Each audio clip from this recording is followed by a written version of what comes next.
ne obanga okola exercise oli flexible ne babazze ate takuyisa bubi olw'ensonga nti asanga ekintu ekiri flexible.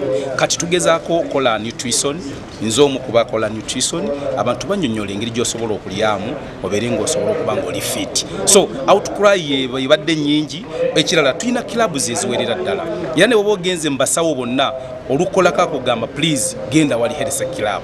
Kakati ne tusalawo ntugaka tuveeyo nga federation tubeere nga tuyamba banna Uganda era tugenda bayamba insha Allah. Fenga federation twagala nnyo okugezaako okusensitizinga abantu baffe.